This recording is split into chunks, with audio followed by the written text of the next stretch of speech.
Halo teman-teman semua, semoga kita semua sehat dalam lindungan Tuhan. Baik, pertama-tama izinkanlah saya memperkenalkan diri saya. Nama saya Maria Angelina Kabelen dengan NIM 1803030144, mahasiswa jurusan Sosiologi semester 6, mata kuliah Sosiologi Komunikasi. Baik, di video ini saya akan membahas tentang pemahaman teori dari Jan Servas. Baik, langsung saja kita masuk materinya. Jan Servas adalah profesor dan kepala sekolah jurnalisme dan komunikasi di University of Queensland di Brisbane, Australia. Ia pernah mengajar komunikasi internasional dan komunikasi pembangunan di Belgia, Amerika Serikat, Belanda, dan Thailand. Dia telah melakukan penelitian, pengembangan, dan pekerjaan penasihat di seluruh dunia dan dikenal sebagai penulis artikel jurnal dan buku tentang topik seperti komunikasi internasional dan pembangunan, kebijakan TIK dan media komunikasi, dan bahasa antar budaya, perubahan sosial, dan hak asasi manusia dan manajemen konflik. Komparatif tentang pendekatan komunikasi dan pembangunan. Komunikasi pembangunan merupakan istilah yang diambil dari development communication yang secara orisinal istilah tersebut mengacu kepada jaringan komunikasi berlandaskan teknologi atau Technology Development Based Communication Network yang tanpa memperhatikan pesan dan isi cenderung menciptakan suasana yang cocok untuk pembangunan disebabkan oleh ciri-cirinya yang melekat pada suatu konsep, di mana komunikasi pembangunan akan membangkitkan suasana psikis, suatu kegiatan ekonomi, dan produktivitas yang terjadi. Selain itu, ada istilah yang khusus dirancang bagi terselenggaranya komunikasi untuk mendukung suatu program pembangunan tertentu yang dikenal dengan komunikasi penunjang pembangunan atau Development Support Communication. Dari kedua istilah tersebut, jelas bahwa komunikasi pembangunan menunjukkan penjabaran yang lebih luas dibandingkan dengan komunikasi penunjang pembangunan. Komunikasi pembangunan dapat berlangsung walaupun tanpa komunikasi penunjang pembangunan. Demikian pula sebaliknya, komunikasi penunjang pembangunan walaupun pengertiannya lebih sempit, tetapi dapat berlangsung efektif dalam suasana yang terbatas tanpa komunikasi pembangunan sekalipun. Komunikasi dan pembangunan. Dalam mengkaji komunikasi dan pembangunan, ada pemikiran yang menarik dari seorang ilmuwan Eropa, Jan Servas. Ia menyatakan ada 3 model komunikasi dan pembangunan, yaitu difusi inovasi atau konsep learner dan charm, determines teknologi atau teknologi yang memecahkan masalah, dan dependensi. Selanjutnya, Jan Servas mencatat perubahan-perubahan besar dalam pemikirannya tentang pembangunan dan komunikasi yang meliputi: yang pertama, dari pendekatan positivis instrumentalis yang terutama menggunakan indikator-indikator kuantifiable menuju kepada pendiri yang lebih normatif, yang membangun metode yang kualitatif dan strukturalis. Yang kedua, dari perspektif normal, di mana pembangunan didefinisikan dalam istilah-istilah tujuan universal yang bisa dipadukan dengan model prediktif, menuju kepada dimensi yang lebih substansif, di mana pembangunan mencakup perubahan kemasyarakatan yang sifatnya kurang dapat diramalkan.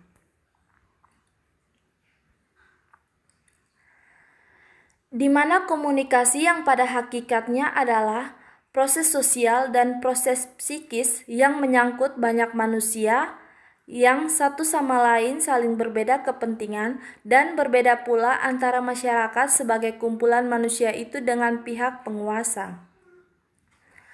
Sementara keinginan penguasa dalam melaksanakan pembangunan seringkali tidak ditunjang oleh masyarakat dikarenakan dua kepentingan yang berbeda tersebut. Salah satu contoh adanya kepentingan yang berbeda dan sering berdampak pada perselisihan di kedua pihak adalah dalam soal tanah yang terkena proyek jalan. Penguasa atau pemerintah dalam hal ini menginginkan ganti rugi yang serendah-rendahnya. Di lain pihak, masyarakat sendiri sebagai penjual jangankan memenuhi keinginannya akan harga yang semahal-mahalnya, harga yang memadai yang berlaku umum saja tidak pernah dikabulkan oleh pemerintah. Dalam situasi ini, apa daya rakyat dalam menghadapi pemerintah sebagai penguasa pembangunan memang berlangsung, tetapi sikap dalam bentuk perasaan prihatin dan menyesal pada masyarakat yang menjadi korban mencengkam pada hatinya. Jika hal ini terjadi, maka di suatu pihak pembangunan merupakan pemecahan masalah, melenyapkan keterbelakangan, memajukan ekonomi, memperlancar industri dan sebagiannya. Tetapi di lain pihak, menimbulkan masalah baru yaitu frustasi pada sebagian rakyat. Jadi, bukan pemecah masalah, melainkan pemindahan masalah dan masalah baru ini apabila tidak terpantau secara saksama bisa meningkat menjadi masalah yang fatal. Dengan demikian, maka dalam pelaksanaan pembangunan atau komunikasi penunjang pembangunan ataupun apapun istilahnya, yang penting adalah tujuan komunikasi itu sendiri harus selaras dan sesuai dalam arti yang sebenar-benarnya. Sebagaimana tujuan komunikasi mengubah sikap opini dan perilaku, maka apabila komunikasi berlangsung dalam kegiatan pembangunan, akan terjadi perubahan yang tidak sekedar perubahan sikap, pendapat, atau perilaku individu atau kelompok, melainkan terjadi perubahan masyarakat atau perubahan sosial.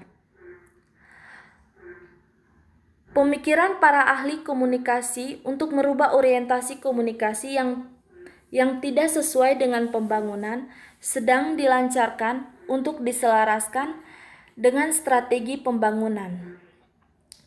Ini berarti bahwa strategi komunikasi harus seirama dengan strategi pembangunan. Dalam hal ini, Voigt dan Heinemann menyarankan agar orientasi pembangunan dan komunikasi diubah. Orientasi pembangunan dan komunikasi pengawasan secara vertikal atau dari atas ke bawah hendaknya menjadi pengawasan secara horizontal atau menyamping dan dari bawah ke atas, yang mengandalkan media massa atau komunikasi satu arah menjadi mengandalkan pelayanan antar pribadi atau komunikasi dua arah dan banyak arah.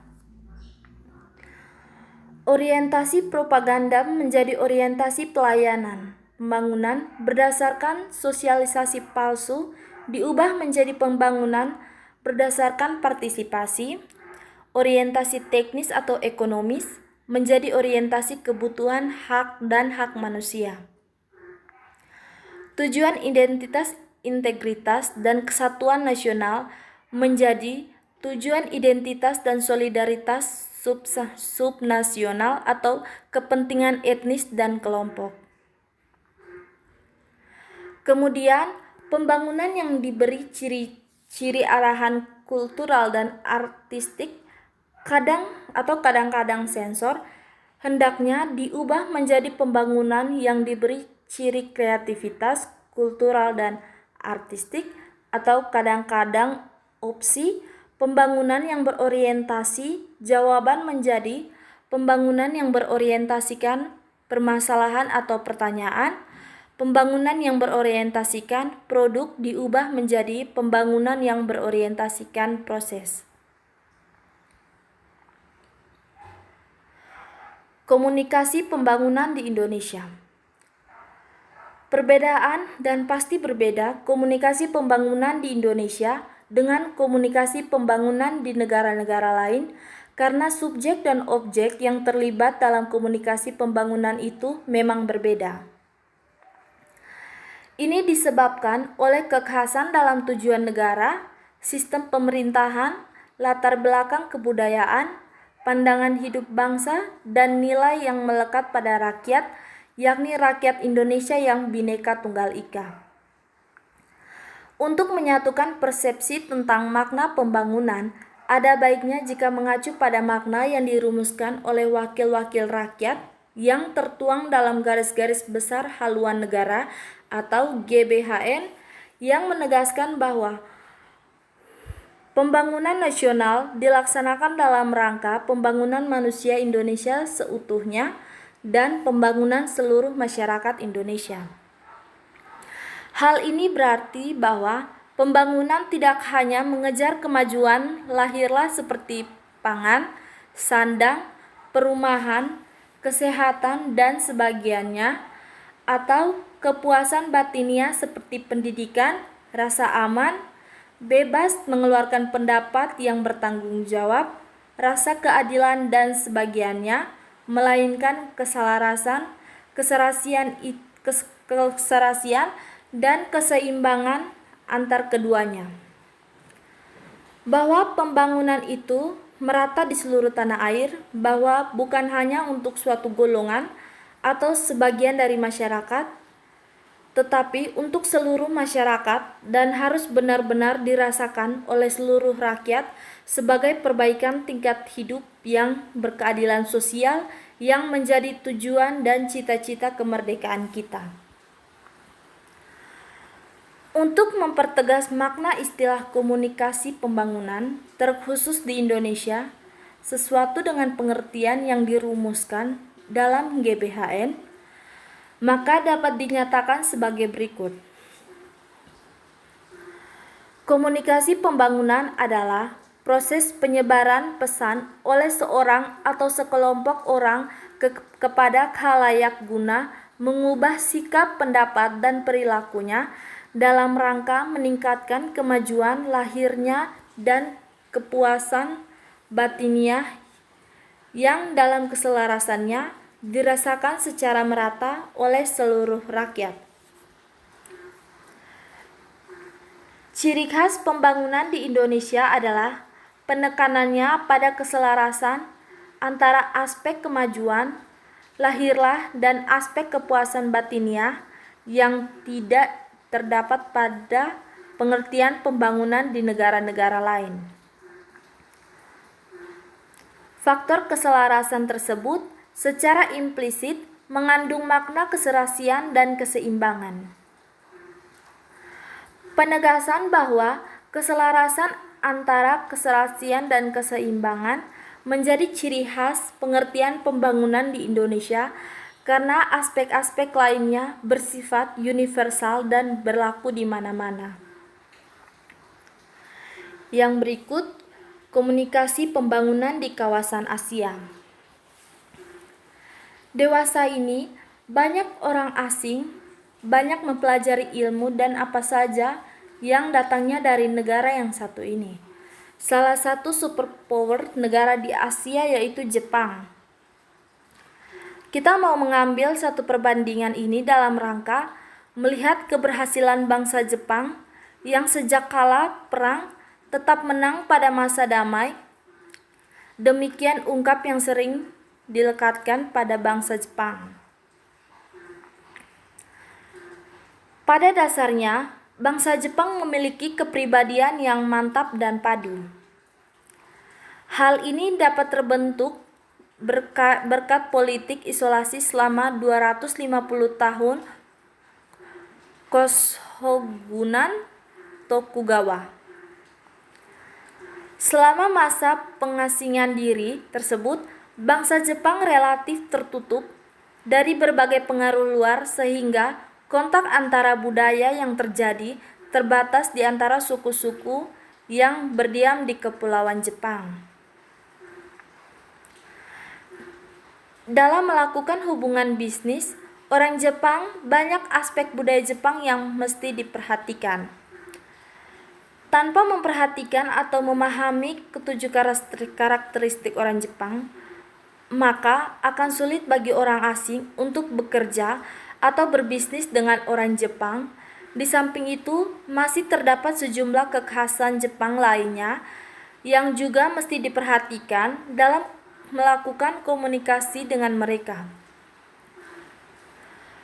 Pembangunan komunikasi di Jepang merupakan salah satu wujud keberhasilan yang dapat dijadikan sebagai perbandingan bagi negara-negara Asia dan dunia. Komunikasi dan pembangunan di kawasan Asia Tenggara maupun di Indonesia merupakan salah satu wujud terselenggaranya suatu pembangunan yang ditandai dengan keberhasilannya menangani permasalahan perekonomian, sosial, dan budaya. Kesemuanya menunjukkan satu tanda peningkatan dari satu kondisi kepada kondisi yang lainnya yang menurut standar nilai menunjukkan peningkatan kualitas maupun kuantitas. Untuk melihat keberhasilan pembangunan yang dialami oleh suatu negara di kawasan ini, kita dapat melihat dari sarana dan prasarana yang semakin hari semakin menunjukkan tanda-tanda perubahan kepada yang lebih baik. Selanjutnya, perlu adanya pendekatan-pendekatan yang lebih komprehensif di dalam menilai suatu keberhasilan di negara-negara tersebut, karena keberhasilan suatu negara belum tentu sama dengan negara yang lainnya.